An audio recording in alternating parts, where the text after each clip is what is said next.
In today's video we add a fully automated Lego gondola in combination with new rock work, but before I'll show you the progress we've made at the mountain, it's time to expand the Lego city starting underneath the bridge. For that area I've decided to add a skate park, that's also why the bridge is the first thing to come out. And right here I've prepared a angled cutout for the half pipe, and Lego has in fact come through with the exact perfect part for such a half pipe. So for once I didn't have much creative freedom with the build, but I mean, why would I try to create smooth curves when Lego already provides the perfect arch? I just placed them opposite of each other and there we go, the half pipe was basically done. The only thing that was left to do is add a bit of action with some minifigures, doing some tricks mid-air. So once again, those slightly angled transparent pins were the perfect piece for creating the illusion that they were actually flying through the air. Before the half pipe could be installed though, I had to tile the edges as well as the whole surface.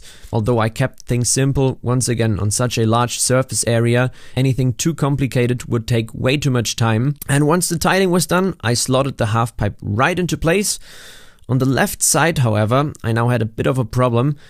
Two triangular gaps and one long open space right there. I solved the long gap easily by adding tiles onto modified plates, but with these triangles it was a bit trickier, and well, in this case, in order to get rid of them, I simply decided to cover it up using plants and a skateboard. I mean, it works. Next, I moved on to building the boundaries for the rest of the skate park. My goal here was to create some smooth curves, so I went with a technique I've already used several times before, where you connect 1 by 2 plates, giving you a lot of flexibility, and this simply helps to break up the grid pattern of the studs.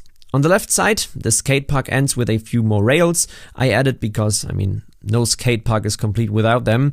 And then the most important part was adding minifigures. For instance, this guy over here has wiped out, lost his leg, and now the medic is rushing over to help him. I went a bit overboard with the storytelling, I know, as well as the number of minifigures, but otherwise the entire area would look way too grey. That's also why I've placed the skate park underneath the bridge to keep it from standing out too much in the overall Lego City landscape. To counter all the grey, I've now started building a small city park right next to the skate park. The greenery really pops alongside with some blue, so I decided to add a fountain in the middle. I used the exact same building technique for the fountain walls as I did with the park's borders, using 1 by 1 curved slopes on top. For the water, I now tried using these curved transparent pins that were originally meant for flying objects, but I thought they actually work quite well as water streams too. They might be a bit too tall and not curved enough, but I think it's a fun use of this piece. I added the usual layer of plants to finish off the park alongside with some flowers, and then started paving the other side. Trees are once again essential to break up all the grey, and after I had placed the second tree, it was time to finally add the last tram stop, along with some minifigures of course. But before we now let the tram run, it was time to add one more wish that you guys keep on spamming down in the comments.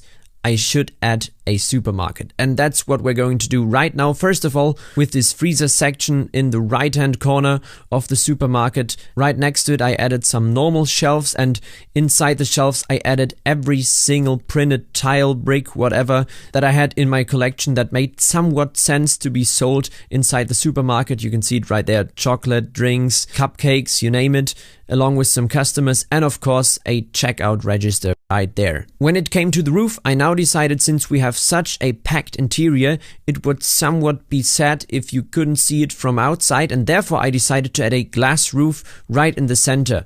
That also, of course, lets in light during the daylight, but also allows you, if you stand in front of the city, to see the inside. The corner next to the supermarket is a bit more run down, with all the junk being stored right there, and on the other side I added some more city bikes that just brings the entire area to life. And now, on to the most important part, adding back the bridge that we removed at the beginning of this Lego City update, and there you can see also how important the shadow of the bridge is for the vibe within the skate park, and also of course to cover it up a bit. As I mentioned earlier, now it's time to let the tram run. Of course, when we programmed the tram, we didn't know where the last final tram stop is going to be, and therefore it was now